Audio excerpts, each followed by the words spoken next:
Welcome everyone to my new video. Today we are going to discuss day 2 question paper 1. Okay, so let's begin.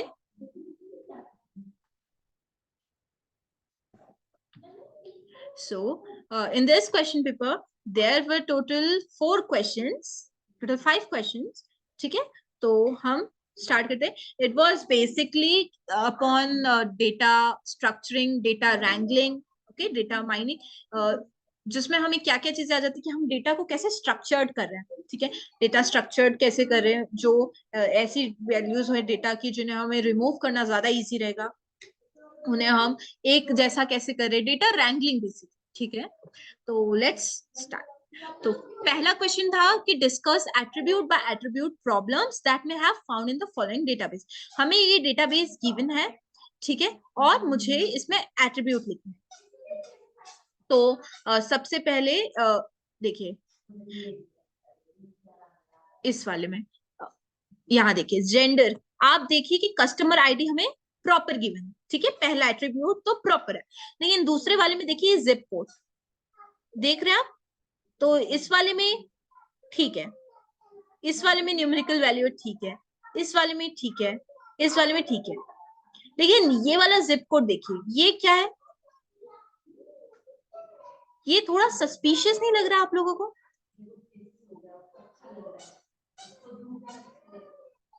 ठीक है, तो ये वाला जो है इसमें, क्योंकि देखिए सारे जो हमारे एट्रीब्यूट्स हैं वो नॉर्मल क्या है, न्यूमेरिकल. लेकिन एक अकेला यही है जिसमें अल्फाबेट्स भी, शायद कनाडा या फिर अमेरिका का जिप कोड है.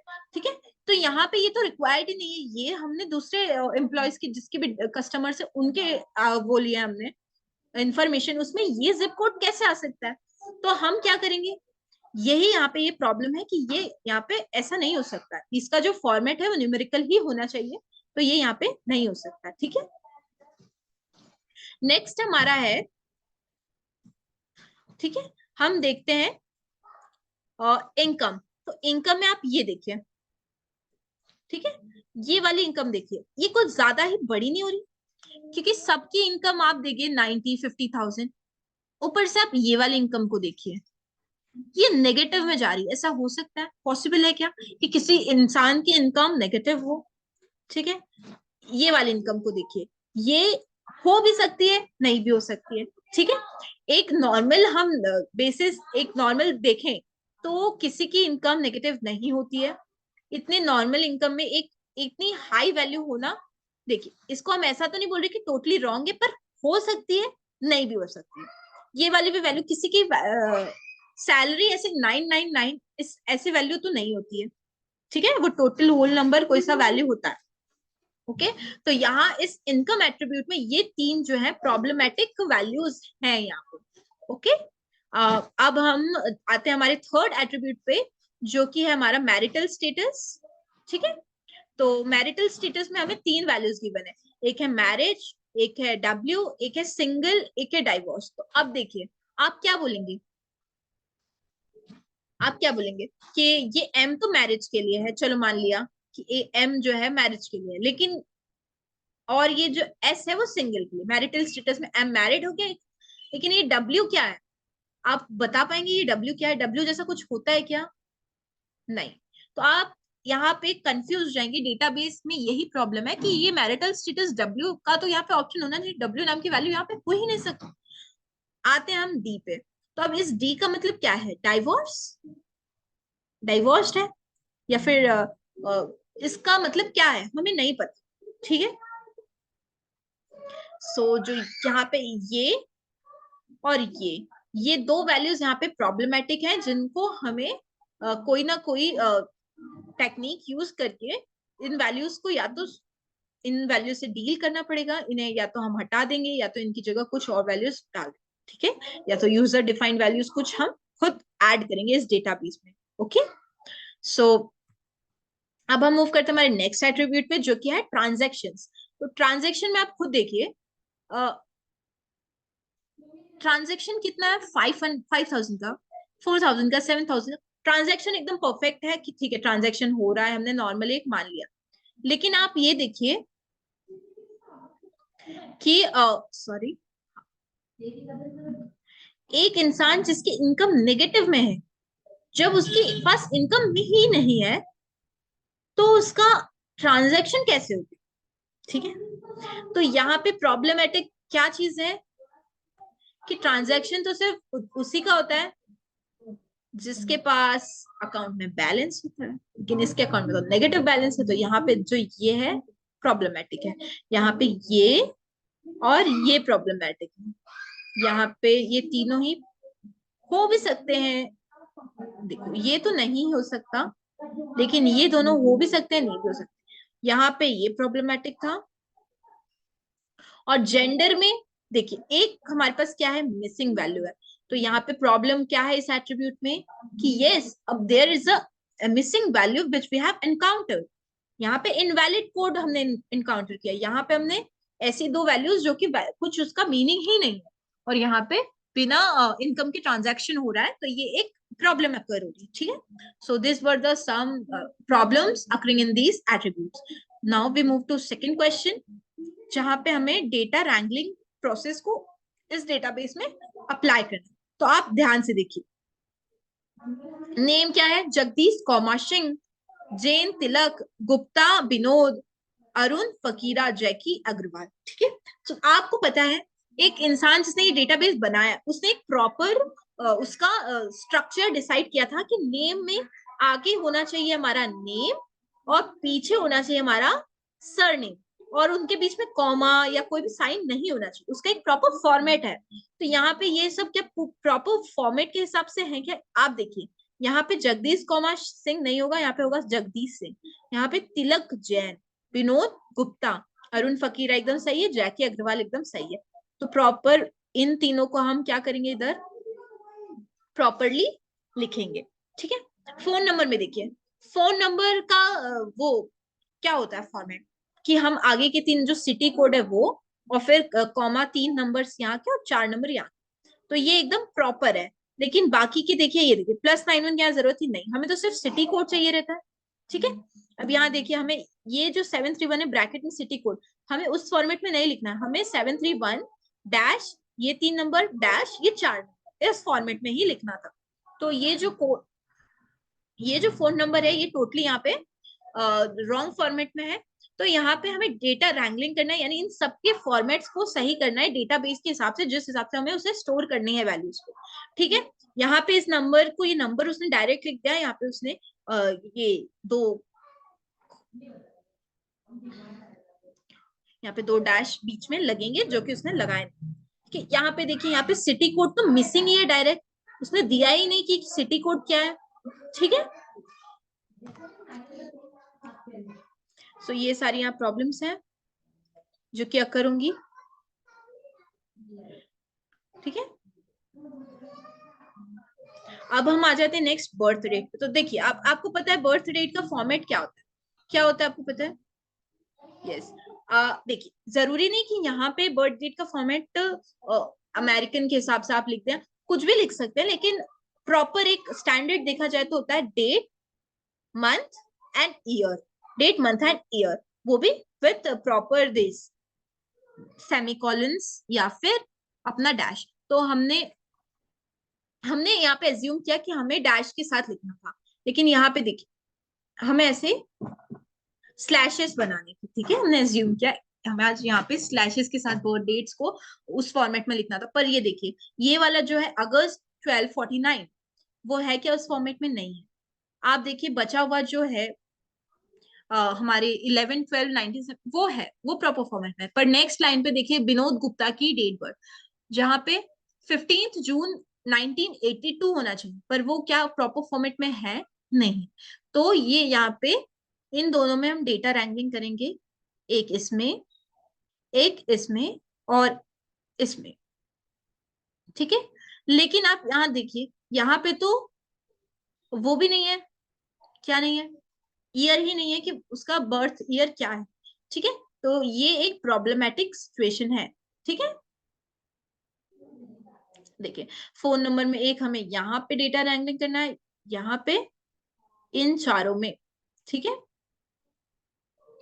नेम में मुझे यहाँ यहाँ और यहाँ, ठीक है। स्टेट, स्टेट देखिए, स्टेट का एक प्रॉपर फॉर्मेट होता है कि भाई स्टेट है, स्टेट लिखो। तुम यहाँ अलाबामा कौन सा स्टेट ला रहे हो, ये कोई इंडियन स्टेट है नहीं, तो ये गलत वैल्यू है। कर्नाटका सही है, आसाम सही, महाराष्ट्र, पर ये टीएन क्या होता है, इसको आप फुल फॉर्म में लिखो ना। हमने स्टेट प्रॉपर फुल फॉर्म में मांगा है, no short forms are allowed here. So हम डेटा रैंकलिंग इन डेटाबेस में, इन एट्रीब्यूट्स में, इन फॉलोइंग में अप्लाई करेंगे और उन्हें प्रॉपर डेटा बनाएंगे, ठीक है। अब हम आ जाते हैं हमारे नेक्स्ट क्वेश्चन में, ठीक है। नेक्स्ट क्वेश्चन में आते हैं, जो कि है हमें डेटाबेसेस में मिसिंग वैल्यूज फाइंड करनी है, ठीक है। इन तीन मेथड से, यूजर डिफाइंड कांस्टेंट। तो ये यूजर डिफाइंड कांस्टेंट क्या होता है? यूजर डिफाइंड कांस्टेंट यानी हम हमारे मन से कोई भी वैल्यूज को वहां डाल देते हैं, हम कुछ कांस्टेंट वैल्यू डाल देते हैं। फॉर एग्जाम्पल मैंने A2 में डाल दिया, यहाँ ये देखिए वैल्यू मिसिंग थी, मैंने यहाँ पे पुट कर दिया 0। यहाँ A4 में ये वैल्यू मिसिंग थी, मैंने यहाँ डाल दिया नल, ठीक है। ये एक यूजर अपने हिसाब से कुछ भी वैल्यू वहां पे डाल रहा है, ठीक है।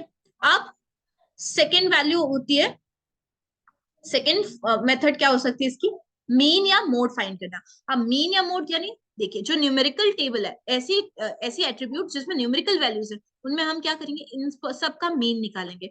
350 प्लस 302 प्लस 400 कितना होता है, 300, 300, 600, 600 प्लस 400, 1000, 1080, 1090, 1090 और 50 कितना हो जाएगा,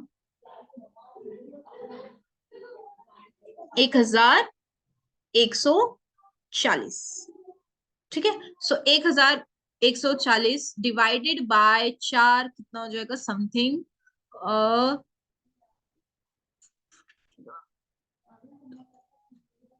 1140 डिवाइड, हाँ तो ये समथिंग 200 के करीब वैल्यू आ जाएगी। तो आपने इन सब का जो मीन निकाला है उसकी वैल्यूज में 200 के करीब सब मिल गई, ठीक है।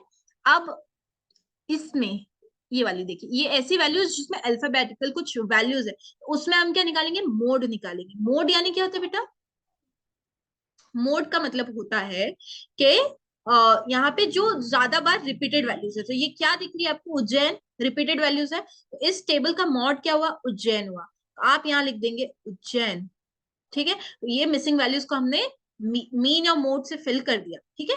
हमें जो भी, जब भी कभी डेटा मिसिंग होता है या कुछ भी होता है, तो हम तीन मेथड से उसे फिल कर सकते हैं। या तो हम उसे रिमूव करना कभी कोई इजी नहीं समझता है, तो हम उसे फिल करते हैं मीन और मोड का यूज करके, ठीक है। अब थर्ड आता है मेथड हमारा, with random draws and distribution of the variables. हम रैंडमली कुछ भी एक डाल देते हैं, ठीक है। यहाँ पे डिस्ट्रीब्यूशन था 350, 30, 400, तो एक रैंडम वैल्यू जनरेट करके मैंने यहाँ पे डाल दिया 300, ठीक है। इन सबके डिस्ट्रीब्यूशन को देखते हुए मैंने एक रैंडम वैल्यू डाल दी। यहाँ पे उज्जैन, ईटानगर, उज्जैन, जयपुर, मैंने एक जयपुर वापस से डाल दिया। रैंडम यहाँ पे चल रहा था, मैंने भी एक डाल दिया, ठीक है। तो हम कोई भी रैंडम एक चीज उठाएंगे और उधर प्लेस कर देंगे, ठीक है। हम इसका कोई प्रैक्टिकल वो नहीं है कि भाई सच में इंसान वो उज्जैन में ही रह रहा है, मोड निकाला मतलब नहीं, पर जस्ट हमने उस टेबल को, उस मिसिंग वैल्यूज को फिल कर पाए, ताकि हमारे आगे जो डेटा एक्यूरेट रहे, उसमें कोई प्रॉब्लम ना हो, और चीजें जब हम उसमें डिसीजंस और रूल्स और मेथड्स और सब कुछ अप्लाई करें, तो हमारे पास प्रॉब्लम क्रिएट ना हो। इसलिए उन मिसिंग वैल्यूज को हम सिर्फ वहां से हटा रहे, डील कर रहे हैं उनसे, ठीक है।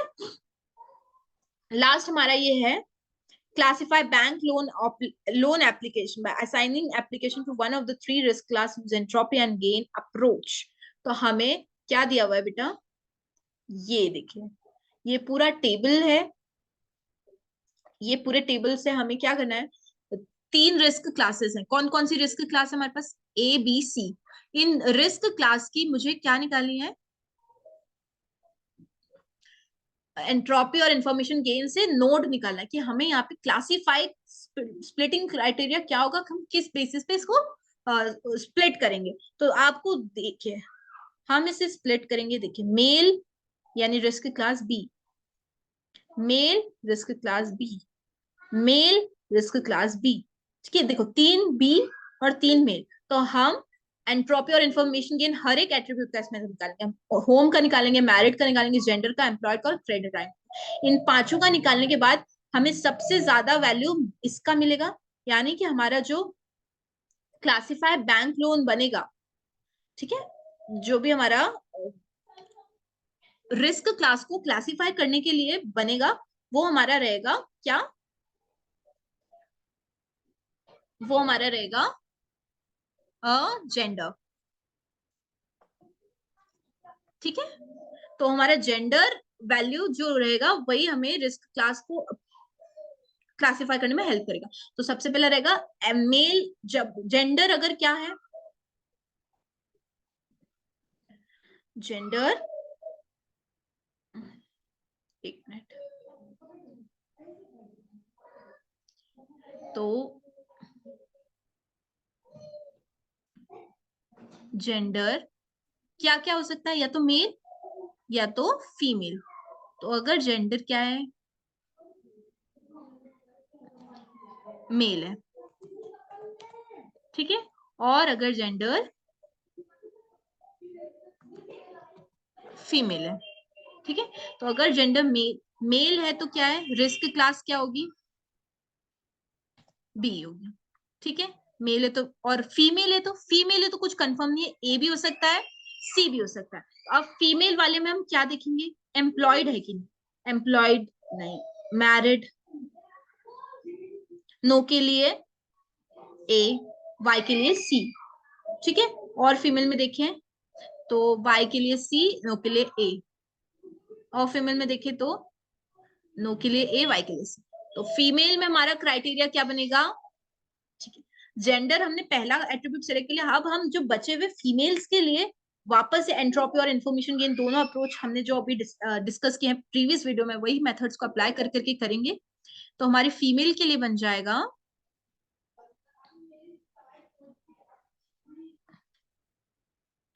फीमेल के लिए हमारा बनेगा मैरिड। ठीक है, तो हम बनाते हैं,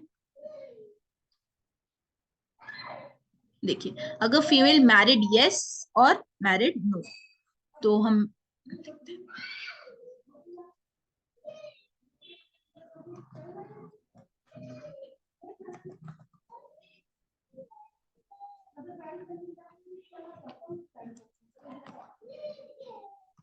और यहाँ पे मैरिड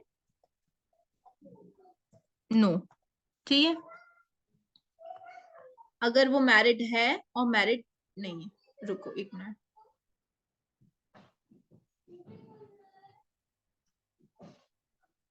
तो मैरिड नहीं है तो कौन सी रिस्क क्लास रहेगी बेटा, मैरिड नहीं है तो देखिए ए,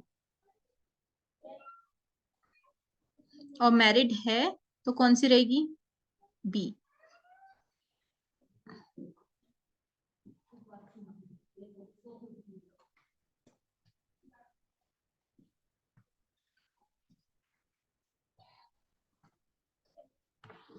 तो ये हमारा बन गया है फाइनल डिसीजन ट्री। ठीक है, जब हम एंट्रोपी और वो सब कैलकुलेट करने के बाद बनाएंगे, तो सबसे पहला रहेगा जेंडर, हमारा रूट नोड आएगा। तो जब ये जो जेंडर है, ठीक है, वो फीमेल होता है तो उसके आगे हम देखेंगे, अगर मेल होता है तो रिस्क क्लास होगी बी, अगर फीमेल होती है तो हम मैरिड क्राइटेरिया पे जाएंगे, अगर फीमेल मैरिड है तो रिस्क क्लास ए है, और फीमेल मैरिड नहीं है तो रिस्क क्लास क्या है, और फीमेल मैरिड है तो रिस्क क्लास क्या है, सी।